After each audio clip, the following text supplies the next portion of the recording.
Hello, everyone. I am so happy to be here with Jocelyn Jennings, our lead author for our new topical book, International Combination Products. Jocelyn is a longtime RAPS member. She's a RAC holder in the US and for drugs and devices. And she is Senior Director, Regulatory Affairs and Quality Assurance for Mycovia Pharmaceuticals. Jocelyn has been active on the book developing front for RAPS, participating in the fundamental series and in our global medical device and biopharmaceutical regulatory strategy books, to name a few. But this is her latest endeavor with RAPS. She is the lead author. She came to us, probably 12 to 18 months ago with a proposal to develop a book, International Combination Products. We sent that proposal through to the editorial advisory committee. It was accepted, and then work was underway. So let me tell you a little bit about the Combination Products books. It was recently released this week, or Friday actually of last week, but it is available. It is comprised of 13 chapters, a glossary of terms, acronyms, and an index. It covers the US, Canada, and Europe. It was reviewed by 3 subject matter experts from around the world. So Jocelyn wrote all of the chapters and it was reviewed by experts, provided feedback to Jocelyn, and then finalized the chapters. It is available for purchase. Alex is going to provide the product page for you all so you can see the table of contents, a sample chapter, and the index. It's available for where is the price? I'm so sorry. $125 for members, $175 for non-members. Yes. So without further ado, I wanted to introduce Jocelyn, and I wanted to start off by asking Jocelyn, why combination products? Why was that topic important to you, important enough to you for our regulatory professionals to have a book on it? Can you tell us a little bit about how you came up with the topic and what was instrumental in your decision to recommend that topic? Good afternoon, everyone. And thank you for attending this Meet the Author session for the International Combination Products book. The reason why I wanted to, or that I proposed to write this book was because we really didn't have a book that covered, I thought, combination products in depth. And if you, depending on what type of company you work for, but I find this particularly true if you work at a pharmaceutical or biologics company and you may have a combination product or want to introduce one, that there are a lot of unknowns from the device side. And if you've never worked in devices, it can be hard to grasp, to really understand the nuances of the combination products, because the majority of the combination products are either drug, device, or biologic device. So that was one reason. There was no place that I found that I could look to find all of the information I was interested in on different topics to do with combination products in one place. Of course, I mean, you can go to the FDA website and search for all the guidances, but a lot of times if you don't know there's a guidance or you haven't seen it come out, you don't know it's available. And so it just helps to have, to me, one place where you can find the broad range of topics that would encompass all of the regulations from development to post-market for combination products in one place. Okay, Jocelyn, who would you say is the intended audience for this book?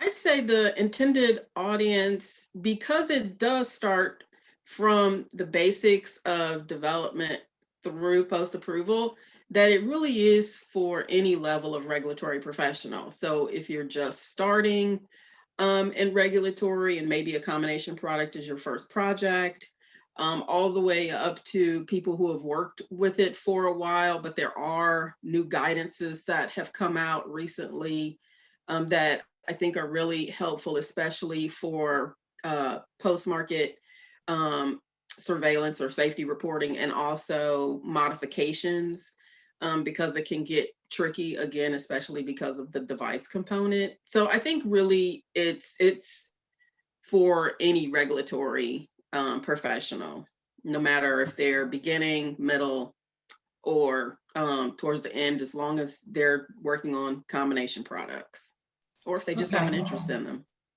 Okay.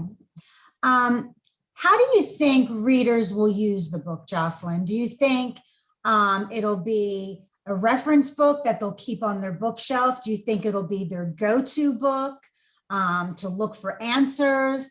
Will they read it from cover to cover, or will they go to independent chapters? How do you think they'll use it?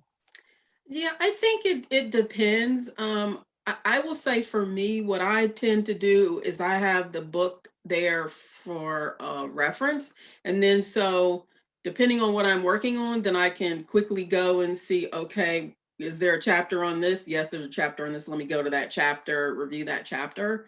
But I know some people also prefer to read, you know, from cover to cover. I really think it depends on the individual person, and it depends on what they're working on at the time, you know, in their professional space for combination products.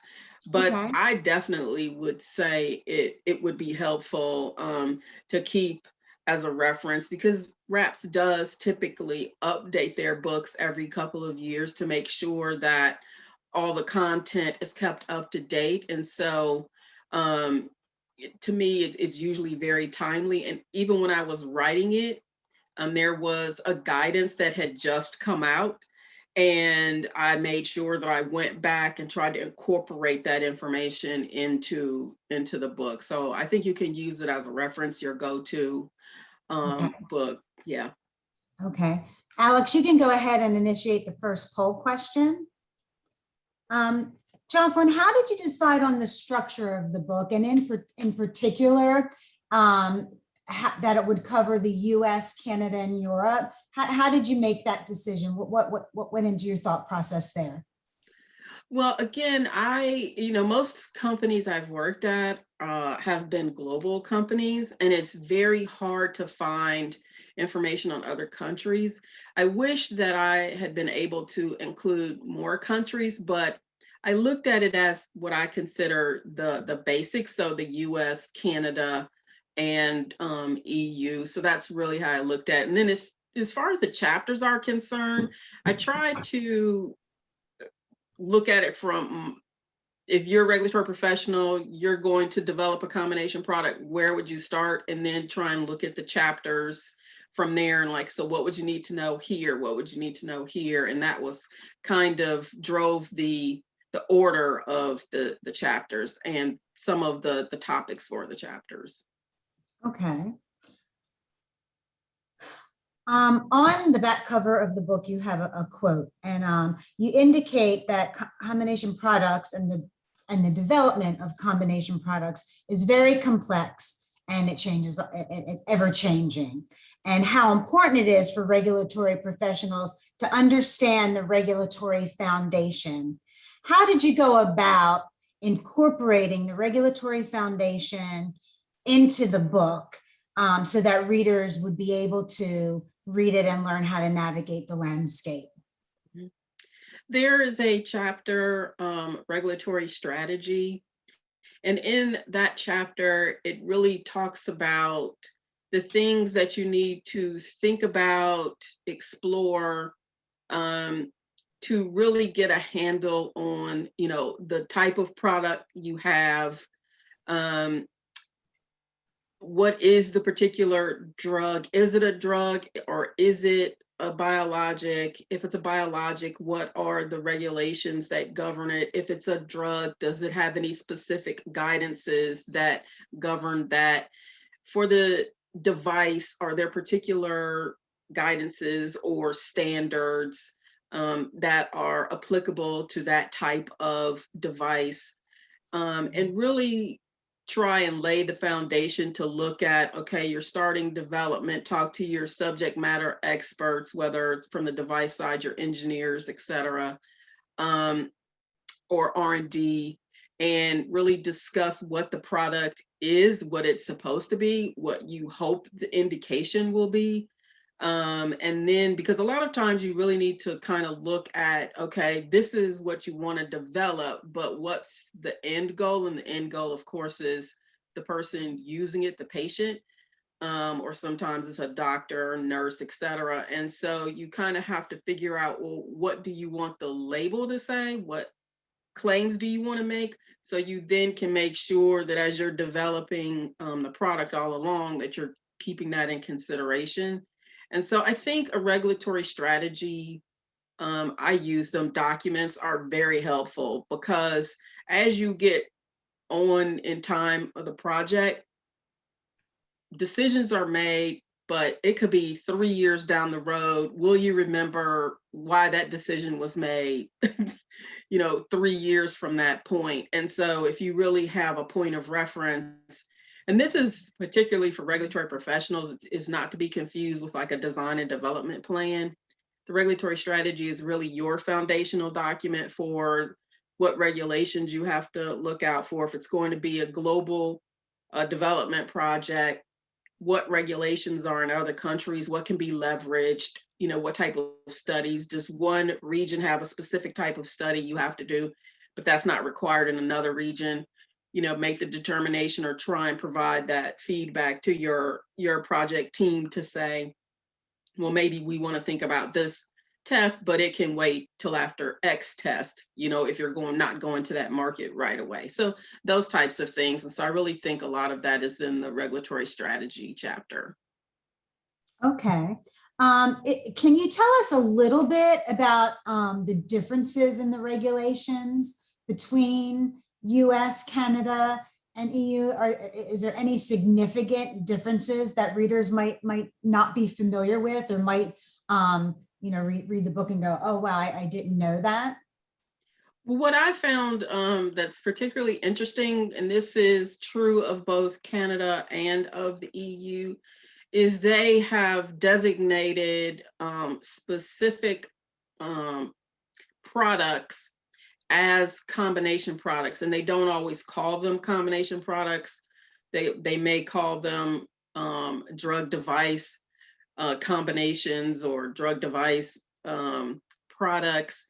And they're similar in the fact that they talk a lot about single entity combination products and co-packaged combination products, but there's not a whole lot on cross-labeled combination products for either of those regions in terms of guidance documents or anything like that. So I found that very interesting. I did find that from a US perspective, the FDA in the past couple of years has written a lot of guidance documents specific for combination products, whereas I didn't find that many for both the EU and for Canada. And I think a lot of that has to do with the fact that even FDA says the individual drug, device, biologic, they don't lose their regulatory identity when they're combined. So I think the thinking is that since they do not, if you already know the regulations for those three groups, then you shouldn't have a problem when you combine them.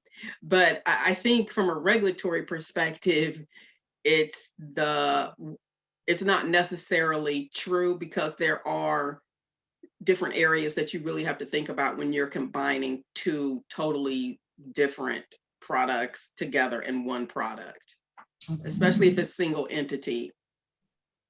Okay. I have our first question from our participants. Thank you very much. And I encourage others to use that Q&A and send us some questions. The question is, how do you see regulatory intelligence as it relates to combination products? That's a good question. Well, for regulatory intelligence, I mean, I see it as you use it any other time, and that's really to try and go out and find the regulations, the standards, guidelines, et cetera, that you may need, resources for you that you could need for your particular type of combination product. That's what I've done. At a company I worked for, we had I'm not going to name it, but a specific database where you could go in and you could type, a search for combination products regulations in X country, and information would come up. Now, the one problem with some of these databases are the regulations or the guidances may not be in English, and there may be no translation.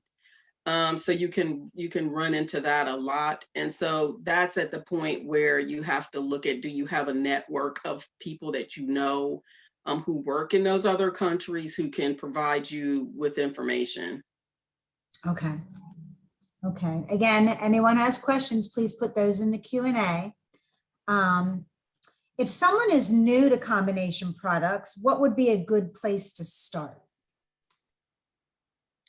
I think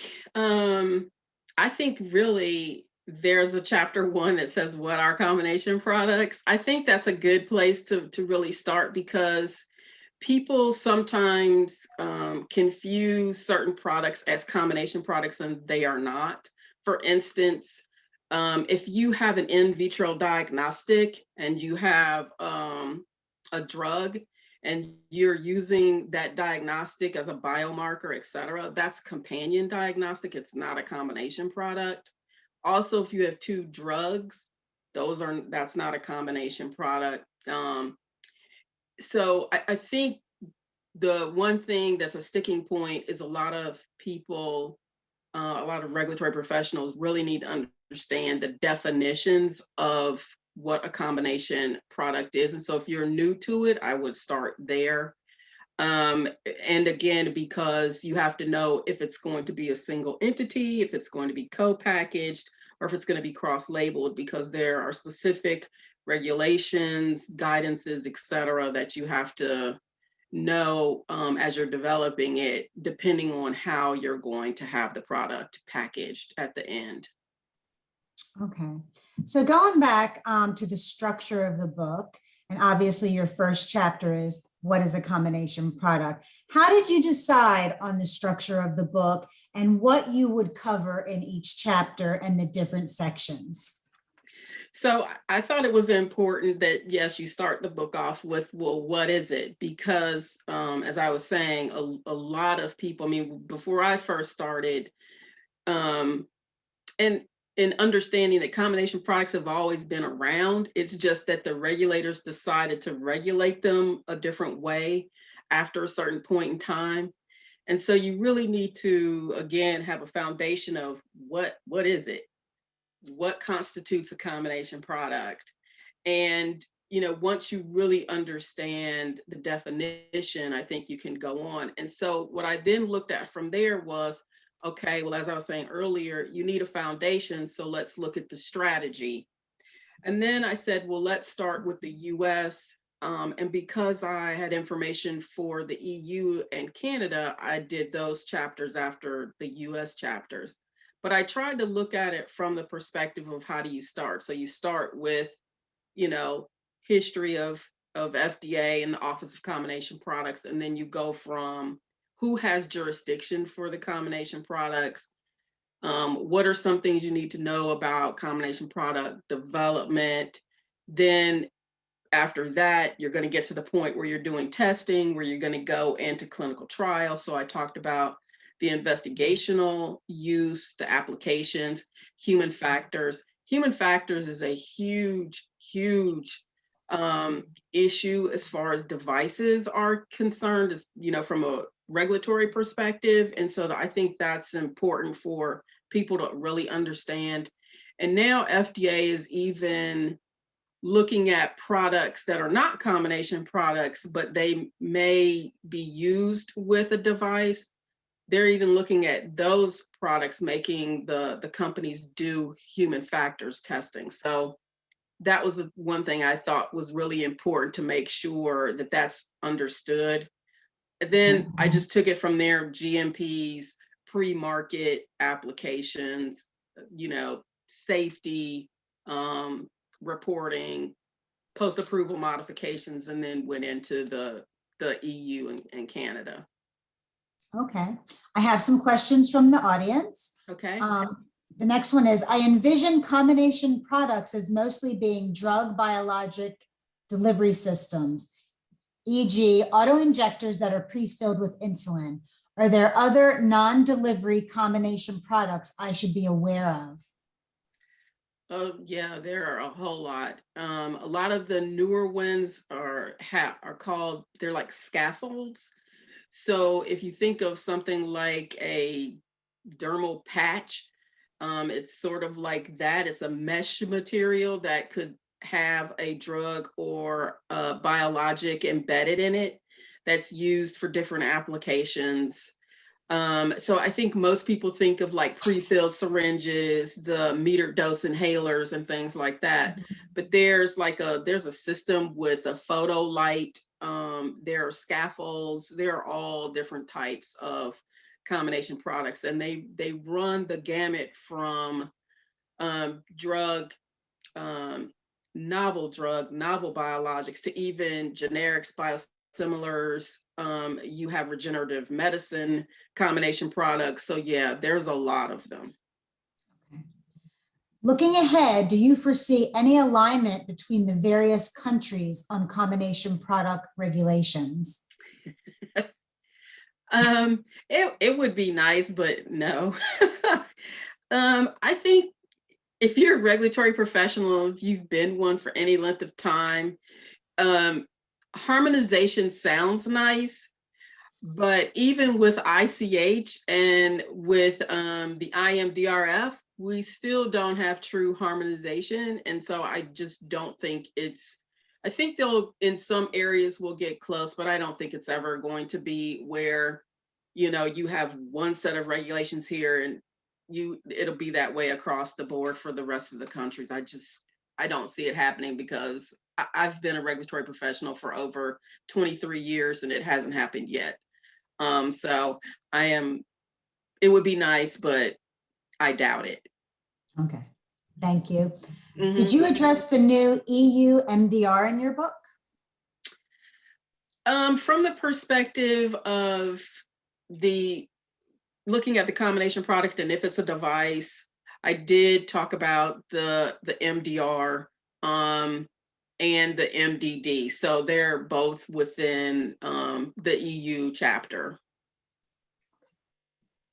How the current content of the book for EUMDR is dealing with the unknowns. The new regulation is still pending, e.g. clinical evaluation for single entity DDC cross-label. Yeah, there's information within it's chapter 13 that goes into the EU. So there's information on that because there are specific guidance on DDCs. So that information is within that chapter. As much as we could put is what is out there that the EU, the EMA has available on their website. Okay. How about EU CTR? Was this captured in the book? I am pretty sure it is. Yes. Okay. And then I have another question from the audience. What is the best way to learn the regulatory rules?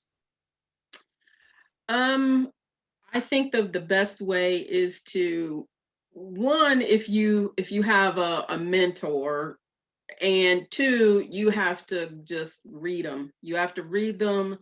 You have to look at how you would interpret it, because a lot of the regulations are open to interpretation. So you would, review them, interpret them. If you have a mentor, then you could run it by them as well and say, hey, I read this as saying this. Do you agree? Sometimes they'll agree, sometimes they won't, but you can discuss and see different viewpoints. I think that's a really good way. I mean, I will say when I started in regulatory affairs, it was my first job. It was basically like, we need to submit this IDE. Here's 21 CFR book and go have at it, So it was kind of, you learn by doing it. So I think you just get in there, if you have someone you can discuss it with that's a mentor, your boss, and just review it and go from there. And of course, there are all types of books, white papers, articles, etc., that you can review. I did want to go back and make a comment about the questions concerning the MDR and things that are in there. I just want to make sure it's understood that because this is a combination products book, I don't go into a lot of details specifically about all the nuances and different things of MDR. There is some level when you read the book of it's expected that you know this already if you're working with devices that you know the MDR and the MDD, because the regulations have been out for a while. They're just not, of course, effective because they keep getting delayed. But I just wanted to make sure that that was understood, because it's not a chapter about MDR, it's about combination products. In your opinion, Jocelyn, what is the most challenging aspect of combination products? I think the most challenging aspect will depend on if your company is what I call a traditional drug or biologic manufacturer, or if it's a traditional device manufacturer. What I have heard and what I've witnessed from where I've worked before is if you are a traditional drug biologic manufacturer, you have a really hard time understanding design controls, human factor testing, and how to put together a design history file. And then, doing all of the trace matrices and that type of thing. That doesn't come intuitively to, a drug company or a biologic company. And then the same goes for a device company. There are a lot of drug and biologic regulations that don't come naturally to a company that has totally been focused on medical devices. So I think the hardest thing is ensuring that whatever company you work for, there's the expertise in-house or either consulting, that if you're a drug firm can help you with the device regulations that you may not be familiar with, especially as far as the human factors and a lot of the other testing that's required. There's some, you might have to do biocompatibility testing, et cetera. And this isn't stuff that you would normally do if you're a biologics company or if you're a drug company. Okay. Are there any special considerations for filing an investigational application for a combination product? I think the biggest considerations are, have you really determined the primary mode of action of your combination product? Because your primary mode of action determines which FDA center will have jurisdiction over your combination product. So if you submit if you make the wrong decision and you submit the wrong application, that is a huge issue. So if you're new to combination products or you don't have a lot of experience and you're iffy on the jurisdiction, there are processes you can go through with the Office of Combination Products to figure out who has jurisdiction over your product, whether it's a device-led combination product or drug-led or a biologic-led. And so that determines what type of application. Is it an IND or is it an IDE?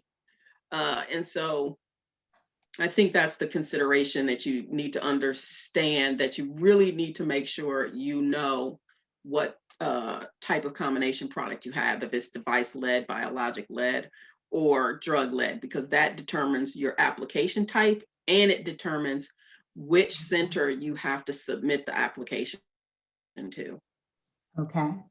Can you speak a little bit about those different structures? Because you went into great detail, I think, on the US FDA and on Health Canada and EMA. Can you talk to us a little bit about the different structures of the agencies and maybe what similarities they might have and what differences they might have? Well, one thing is the FDA does have the Office of Combination Products. And while they do not review submissions, they do make the determination of which center will be the lead center for a combination product. The EU and Canada, they have that really specifically written in their guidelines. So they have the types of combination products. They're like examples, and they tell you exactly what process it goes through. So there's not really this jurisdictional question for those like there is with the US. And then with the EU and with Canada, like I was saying before, they actually do have what I thought was great was they've already determined like these types of products are combination products. The EU, if you work in that region, you know, the EMA has a number of different committees, et cetera, that you have to work with, go through. The one thing I will say now that it's a lot easier is they are having a lot of things electronically. So they have a lot of forms that are already populated or made. And so you don't really need to figure out like what's your template and things like that. And of course, they do have the different gateways you can submit to. So I think that's really, really easy. As far as Canada is concerned, it's pretty much they have the guidance that tells you what the combination product types are. And then it just goes through the normal route. So the normal MD, EL, MDL, if it's device led, whether it's class 1 or class 2 through 4. So from that perspective, I think that a lot of theirs is very similar to if it wasn't a combination product. Okay.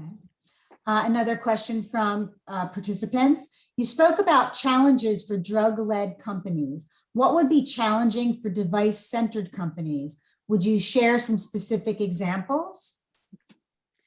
So for device-led companies, I think one of the biggest issues is they don't understand all of the different types of testing you may have to do, especially if it's a biologic. For instance, the viral clearance studies that might have to be run, depending on the type of biologic. Is there a type of cell bank or something involved? And so there are these different aspects of biologics that a device company just may not be familiar with. And so they may not understand like when the tests are needed, when they're not needed. Like for instance, if you're familiar with drugs, you know, you may need genotoxicity studies, but for biologics, you typically don't need genotoxicity studies.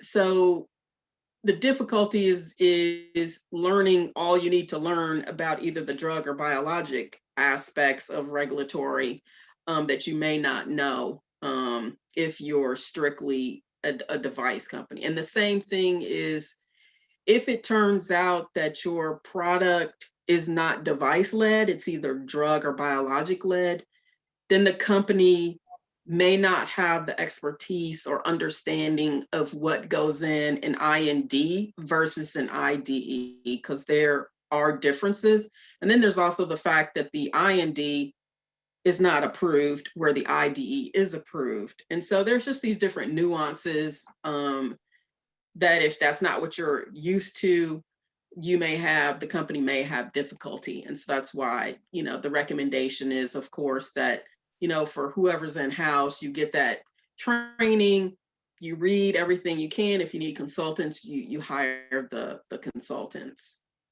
Okay. Do you have any comments to share about the Prever or Genus decisions? I'm sorry, I don't know what that is. Okay, fair enough. And I'm going to encourage participants to ask more questions via either the Q&A or you can put them in chat. How are post-approval changes for a combination product handled? So surprisingly, they are pretty much handled. So if it's a drug-led and you're going to make the changes, they're pretty much the same. So it's pretty much, looking the same way. So is it going to be a prior approval supplement? Will it be a CBE 30? The determination may be a little tricky depending on what the device is, but those same applications apply for your changes. It's just understanding what the changes are and also understanding that even if you believe the change is just to your drug, you have to make sure you've done the testing to ensure there's no change to the device, and then vice versa. So if you make a change to your device, you have to ensure it's not impacting the drug. And I think those are really the important parts, because you may look at it as, well, we only changed X in the drug, that's not a big deal. It may not be a big deal from the drug perspective, but you have to make sure it's not a big deal from the device perspective, because any regulator is going to want to see that there's been absolutely no effect on the other part of your combination product, your other constituent part, that there's no change to that. And if there has been, that you've accounted for it and it's within your submission. Okay. What is the involvement of the second FDA center in pre-market application reviews? So for FDA, you have a center that has what I call primary jurisdiction. So they're the center. If it's device-led, it's CDRH. If it's biologic-led, it's CBER. If it's drug-led, it is CDER. And this is just, the basic, because as we all know, there could be drugs that are handled under CBER. There could be devices handled under CBER, but to make it easy, we'll just do, the regular drug, device, biologic.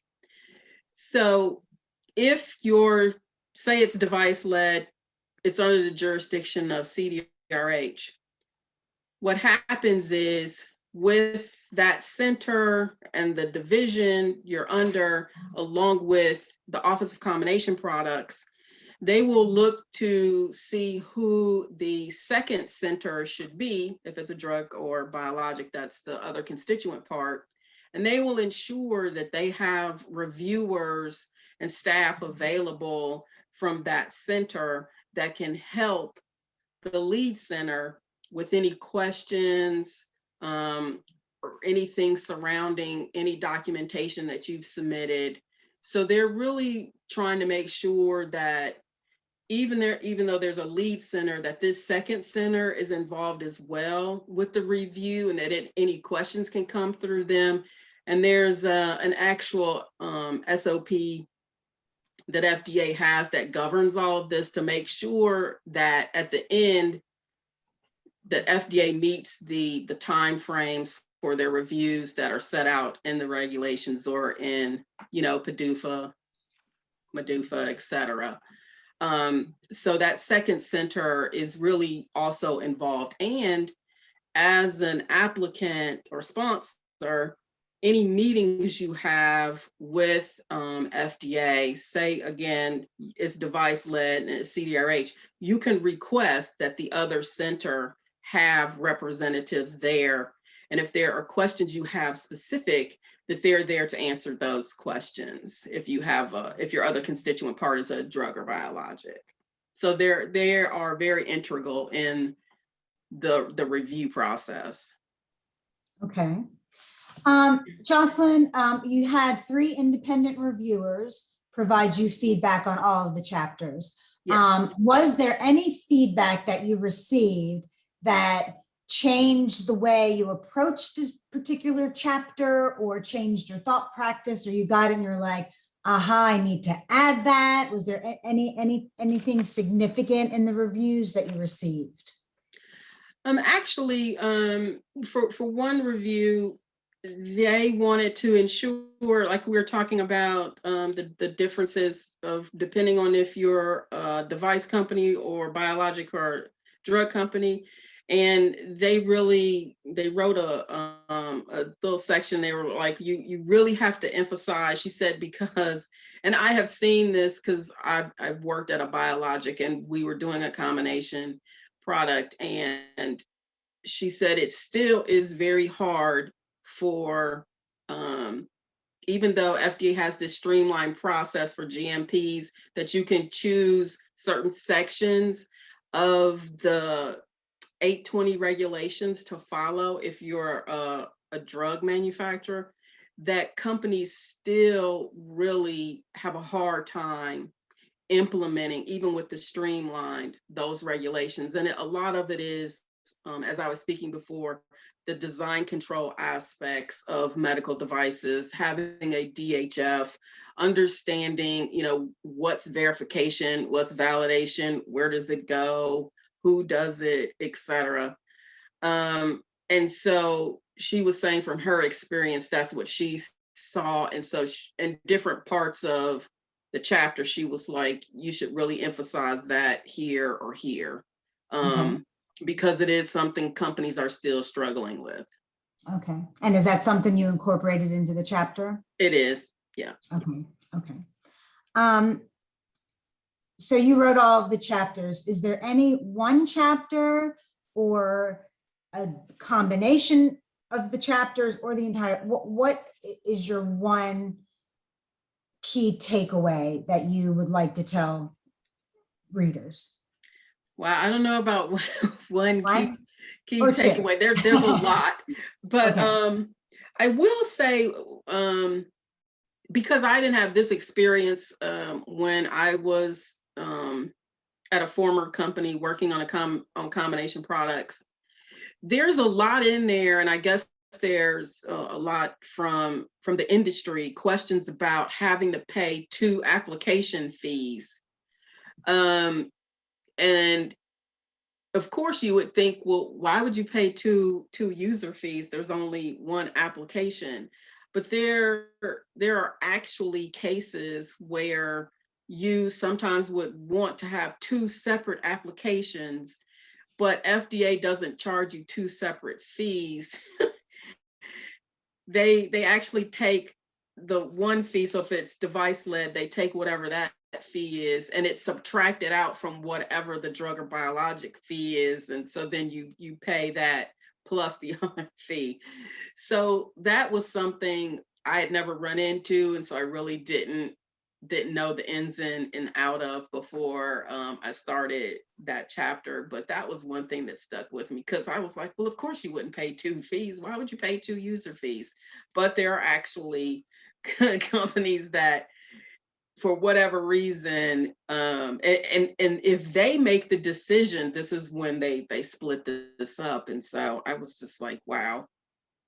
But yeah, so that was one. Okay. So another question, a comment first from a participant. Chapters are like kids. You can never say who's your favorite. That being said, can you tell us what was your favorite chapter to write and why? I would have to say chapter 7, which is the good manufacturing practice, and also the investigational use and human factors. And again, I think it's because in my career, I have worked at a medical device company, a biologics company, and a drug company. And not every regulatory professional has worked across all. And so I think that I thought it was helpful to write those 2. I thought it was important for those chapters to be written, and the information I tried to put in there from my experience and also from talking to colleagues, because good manufacturing practice is not, I don't want to say it's simple. It's not the simplest thing. And then when FDA came up with this streamlined process where you could, depending on what type of manufacturer you were, pick part of the regulations that you would follow, I think people, industry was just like, what? And that happened with a lot of companies. The other thing was a lot of companies had products that had never been classified as combination products that were then, when these regulations came out, they were then considered combination products. So you had diluents, that come with products that have to be infused that were now considered combination products. And so it's like how to maneuver the GMPs, the types of submissions, and again, the human factors testing, especially when you're a drug or biologic company and you don't know what the heck human factors testing is or how to do it or even how to start. So those, I think, were the two biggest chapters for me that I thought were really important to get some of these points across, because it can trip you up as a regulatory professional and as a company. Okay. What is the balance between US and EU part of regulation? I mean, how big is part dedicated to EU, which for me is the most important? You mean of the book? The balance between US and EU regulations, probably in the book. Yes, yes. Yeah.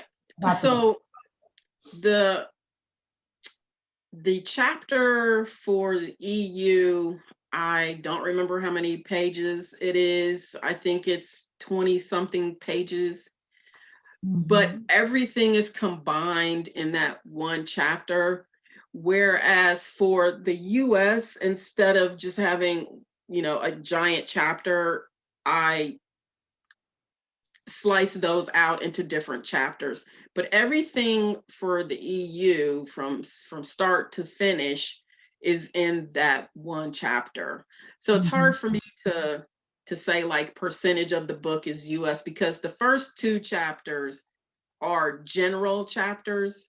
And I really tried to incorporate, even in the chapter 1, what is a combination product? I talk about like what it is in the US, what it is in the EU, what it is in Canada, and then compare and contrast throughout that chapter, the differences, the similarities. But then of course you have the chapters that are US, and then there's the EU chapter, and then there's the big Canadian chapter. So it's hard for me to say percentages. Okay. There are quite a lot of changes and new developments happening with combination products, particularly in Europe. This book will be really helpful to explain the challenges and how to address them for regulatory professionals. Can you talk about how you advise people to keep up with the new developments? I think this kind of goes back to the question about regulatory intelligence. It really helps. One, if you have a network of regulatory professionals that you can talk to that are in different regions or work in different regions. I mean, they might be in the US, but they work primarily on EU submissions or European submissions. And of course, I will say that the EMA's website is pretty good to go in there and look up different topics, especially, once you find the topic. And they typically do a pretty good job of trying to have everything on like the one page with different links to go out to like a guidance or to another document or something like that. So I would say you have to just continually go back to the website. I don't know if EMA has what are called listservs. I mean, they have them for FDA, so you can sign up for listservs where you automatically get emails for any updates that come out of the different centers at FDA. I'm not sure if EMA has the same type of listserv where you can get updates from different committees or things like that. But I would say you just have to keep checking their websites, talking to your network of regulatory professionals, and looking for other resources, books, white papers, etc. Okay.